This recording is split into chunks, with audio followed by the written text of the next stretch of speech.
الکلام یجر الکلام، اب موضوع ایک طرف چلا گیا کہ اور چیزیں نکلتی جا رہی ہیں. صرف آخری سوال میں پوچھوں گا اسی آخری جواب کے متعلق کہ جنت میں کیونکہ ظاہر ہے اٹریکشن تو اب ہم جائیں گے تو کن فیکون والی حالت ہوگی، تو اصل جو کام ہے انسان کا وہاں پہ کیا؟ کیونکہ اس کے بارے میں سوچا جاتا ہے کہ ہم جب وہاں جائیں گے تو کیا صرف کھانا پینا اور جو آرڈر کریں گے وہی ہے، یا کیا خدا کیا چاہتا ہے وہاں پہ کیا کریں؟ خدا جو کچھ ہم سے چاہتا ہے وہ یہاں چاہتا ہے، وہاں کچھ نہیں چاہتا. صحیح. ہاں، وہاں خدا نے اپنے ڈیوائن پلان سے یہ ڈیسائیڈ کرنا تھا کہ میں مخلوقات میں سے ایسی مخلوق چنوں جو اپنی مرضی سے مجھے چوائس کرے. صحیح. حضرت جبرائیل علیہ السلام نے اپنی مرضی سے اللہ کو چوز نہیں کیا، بلکہ اللہ کی مرضی سے، بائی ڈیفالٹ، جسے کمپیوٹر کی لینگویج میں کہتے ہیں. صحیح. انسان کو اس پہ فخر کرنا چاہیے کہ اسے یہ اعزاز حاصل ہے، یہ وہ مخلوق ہے جو اپنی ول سے اپنے رب کو چوز کرتا ہے. تو بہت تھوڑے لوگ ہیں جنت میں پہنچنے میں کامیاب ہوں گے، لیکن جو ہو جائیں گے نا پھر اللہ تعالیٰ انہیں بھی امر کر دے گا. اس حوالے سے بخاری مسلم میں آیا کہ موت کو مینڈے کی شکل میں لا کے جنت اور جہنم کے درمیان ذبح کر دیا جائے گا، اب موت نہیں آئے گی.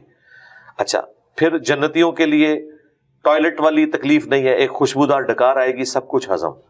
جنت میں لوگ بھوک کی وجہ سے نہیں کھائیں گے، بھوک ایک عیب ہے، جنت میں نہیں ہے. نیند ایک کمزوری ہے، عیب ہے، جنت میں نہیں ہے. بڑھاپا ایک کمزوری ہے، عیب ہے، جنت میں نہیں ہے. یہ ساری کمزوریاں نہیں ہیں، بلکہ ہر ایک چیز، رات نہیں ہے وہاں پہ، دن ہے. تو اس کی ایک آپ سمجھ لیں frame of reference he different ہے. وہاں جا کر ہی انسان اس کی کیفیات کو کسی درجے میں صحیح طریقے سے ایکسپلین کر سکتا ہے. ہمارے لیے تو یہ ہے کہ جو سورہ سجدہ میں آیا کہ میں نے اپنے بندوں کی آنکھوں کی ٹھنڈک وہ نعمتیں چھپا رکھی ہیں جس کا ان کو کبھی گمان نہیں ہے. اور بخاری مسلم میں آیا کہ نہ کسی آنکھ نے وہ نعمتیں دیکھی، نہ کسی کان نے سنی، نہ کسی دل پہ ان کا گمان گزرا. تو بوریت نہیں ہوگی انشاءاللہ، کیونکہ بوریت بھی ایک کمزوری ہے. جنت میں بوریت بھی نہیں ہوگی. اس سے بڑی کیا یعنی انسان کی خوش نصیبی ہے کہ خدا اکیلا تھا، ہمیشہ سے تھا. اس نے محض اپنے فضل و کرم سے ہمیں پیدا کیا اور تھوڑی سی زندگی ہم سے کہا کہ مجھے دو، تمہیں بھی امر کر دوں گا، تمہیں بھی ہمیشہ کی زندگی دے دوں گا، اور تمہیں بھی کن فیکون والی وہ کوالٹی کسی درجے میں خالق اور مخلوق کے فرق کے ساتھ دے دوں گا. اس کے لیے میں نے ایک ٹرم ڈیوائز کی تھی، جیسے صوفیاء نے وحدت الوجود اور وحدت الشہود اور علم الکلام کی ٹرم ہے منی گاڈ. الہ کے معنوں میں نہیں، جس طرح کہ یوسف علیہ السلام نے کہا کہ تم میں سے ایک شخص اپنے رب کو شراب پلائے گا، رب کا لفظ استعمال کیا، حالانکہ رب تو اللہ ہے. تو یہ اس اعتبار سے کہ ایک کوالٹی تو اللہ کے ساتھ کوئی شیئر نہیں کر سکتا، اور وہ ہے ہمیشہ سے ہونا. باقی جو اللہ کی یہ دو کوالٹیز ہیں، یہ اللہ کا کرم ہے کہ اس نے اپنے بندوں کو اپنے ساتھ شامل کر لیا ہے. کون سی کوالٹی؟ کہ موت کا نہ آنا، اگرچہ ہماری زندگی مستعار ہے اس سے، لیکن موت نہیں ہے، تو یہ بہت بڑی بات ہے. دوسرا، ہماری مرضی چلنا. ٹھیک ہے، یہ اللہ تعالیٰ کی کوالٹی تھی، یہ اللہ تعالیٰ انسان کو کسی درجے میں دے گا تو انشاءاللہ کوئی بوریت نہیں ہوگی. اللہ تعالیٰ کی نہ کوئی بیوی نہ کوئی بچے، اس کے باوجود اللہ بھی تو بور نہیں ہو رہا نا. بوریت تو کمزوری ہے، اللہ کی طرف منسوب نہیں کر سکتے. تو انشاءاللہ جنت میں ہم بھی بور نہیں ہوں گے انشاءاللہ. بہت بہت شکریہ. اسی کے ساتھ چلتے ہیں ایک شارٹ بریک کی طرف. Welcome back. آپ دیکھ رہے تھے پروگرام ہم اور اسلام. اچھا علی بھائی، یہ بتائیے گا کہ معراج کا جب ذکر ہوتا ہے، ظاہر اب ہم نے معراج کے سلسلے کو شروع کیا، سفر کیسے شروع ہوا، کہاں پہ، اور جو سلسلے دکھائے گئے.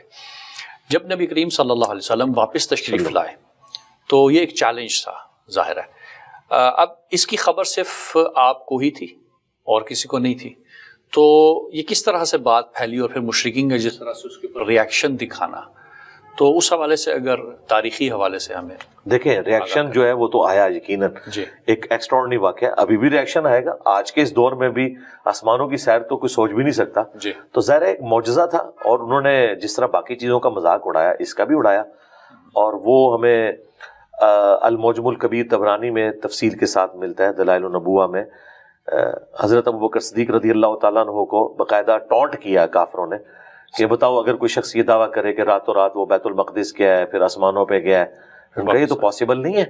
تو ان کا تمہارا صاحب یہی کہہ رہا ہے. تو ان کا اگر رسول اللہ کہہ رہے ہیں نا، تو اس سے بڑی چیزیں میں نے مان لی ہوئی ہیں، تو وہ سچ کہہ رہے ہیں، اور اسی بنیاد پہ آپ کا صدیق لقب ٹھہرا. اچھا، اب اس سے اگلا ورژن بھی آیا ہے جو بخاری مسلم میں ہے کہ پھر کافروں نے کہا اچھا اگر آپ واقعی گئے ہیں نا تو ہم آپ سے کچھ کوشچنز کریں گے, آپ ریبٹل کریں ان کو. صحیح. بتائیں بیت المقدس کے دروازے کتنے ہیں, کتنی سیڑھیاں آپ چڑھے تھے, کلر کیا تھا دیواروں کا, آپ مجھے بتائیں. مجھے 2 سال ہو گئے اس اکیڈمی کی سیڑھیاں چڑھتے ہوئے, میں نے کبھی گن کے تو نہیں چڑھا. ایک انسان جب زندگی میں گیا ہی ایک دفعہ, اور اس کے لیے تو ایک ایکسائٹمنٹ ہی اتنی ہے, ان چیزوں کی طرف تو توجہ نہیں ہوتی. بخاری مسلم کے الفاظ ہیں, میں حتیم کعبہ میں کھڑا تھا اور لوگ مجھ سے سوال پوچھ رہے تھے. صحیح. میں اتنا پریشان ہوا کہ اعلان نبوت کے بعد پہلی دفعہ میں اتنا پریشان ہوا تھا کہ مجھے ان کی باتوں کے جواب نہیں آ رہے تھے کہ میں نے اب کیا جواب دینا ہے. تو اللہ تعالیٰ نے اسی لمحے بیت المقدس کو اٹھا کے میری نگاہوں کے سامنے کر دیا. حتیم کعبہ میں حضور کھڑے میں, اور بخاری مسلم کے الفاظ ہیں, میں بیت المقدس کو اپنے سامنے دیکھ رہا تھا. وہ جو مجھ سے پوچھتے تھے نا, بتاؤ کہ فلاں دروازہ کس جگہ پہ ہے, تو میں دیکھ کے بتا دیتا تھا. تو وہ سارے کے سارے پھر خاموش ہو گئے. یہ نبی الاسلام کے ساتھ ایک معجزانہ معاملہ اللہ تعالیٰ نے کیا, اور یہ آپ علیہ السلام کو اللہ تعالیٰ نے ایک کوالٹی عطا فرمائی تھی. قافلہ بھی تو ایک آیا تھا نا. جی, قافلے والا بھی واقعہ رپورٹ ہوا ہے, اور بھی کافی سارے واقعات رپورٹ ہوئے ہیں, لیکن وہ چونکہ تاریخی روایتیں ہیں, ان میں کمزوریاں بھی موجود ہوتی ہیں. میں چونکہ کوشش کرتا ہوں کہ جو احادیث کی کتابوں میں جتنی چیزیں رپورٹ ہوئی ہیں نا, ان کے اوپر ایمفسائز کروں. اچھا, اب یہ جو سلسلہ ہے معراج کا, یہ قبل از بعثت, کیونکہ ظاہر ہے مدینہ شریف دکھایا گیا کہ آپ کا مسکن یہ ہوگا, تو خود معراج کے حوالے سے اس کے بعد جو رپورٹ ہوئی ہیں کہ کب کب ہوئی, اس کے کوئی تاریخی ہمارے پاس موجود ہیں دلائل یا نہیں؟ بس اسی حد تک علماء نے بیان کیا کہ کچھ اور معراج بھی ہوئے ہیں. جی, اور جو معراج ہے وہ خواب میں تو مختلف مواقع کے اوپر نبی الاسلام اس طرح سے نہیں, اس طرح نہیں, یہ معراج ایک ہی ہے. جی اچھا, ہاں جی, اسی لیے آپ دیکھیں اس کے علیحدہ سے چیپٹرز بنے ہوئے بخاری مسلم میں. معراج کا واقعہ, اس کے اوپر باقاعدہ ایک پورا باب ہے, اس میں تفصیلی حدیث موجود ہے. صحیح. اسی طریقے سے مسلم شریف میں وہ اسی ایک معراج کی طرف ہی اسے ڈسکس کیا جاتا ہے. جسمی اور روحی دونوں اکٹھا کہتے ہیں, تو اس کے اوپر کیا کوئی نص یا کوئی دلیل ہے؟ جی, دلیل موجود ہے. بعض نے اکتفا کیا بعض روایت پہ کہ صرف خواب کے عالم میں, بعض نے صرف روحانی معراج کی بات کی. تو یہ جسمی اور روحی جب ہم اکٹھا کرتے ہیں تو اس کے بارے میں دیکھیں, یہ کچھ دور کی کتابوں میں حضرت عائشہ اور حضرت معاویہ کا قول ملتا ہے, لیکن اصول محدثین پہ وہ ثابت نہیں ہے کہ یہ معراج خواب میں ہوئی تھی. صحیح. البتہ صحیح بخاری میں 3 جگہ پہ امام بخاری یہ روایت لے کے آئے ابن عباس سے, انہی لوگوں کو جواب دینے کے لیے. صحیح. سورہ بنی اسرائیل کی آیت نمبر 60 میں آیا کہ ہم نے جو آپ کو وہ رؤیا دکھایا تھا وہ ہم نے آزمائش بنا دیا ان لوگوں کے لیے. اب رؤیا آنکھ سے دیکھنے کو بھی کہتے ہیں, خواب میں دیکھنے کو بھی کہتے ہیں. صحیح. ابن عباس یہ آیت پڑھا کرتے تھے اور کہتے تھے کہ یہ رؤیا سر کی آنکھوں سے ہے, دل کی آنکھوں سے نہیں ہے. یعنی ابن عباس اعلانیہ یہ کہا کرتے تھے کہ نبی الاسلام کی جو معراج والا معاملہ ہے یہ فزیکل ہے.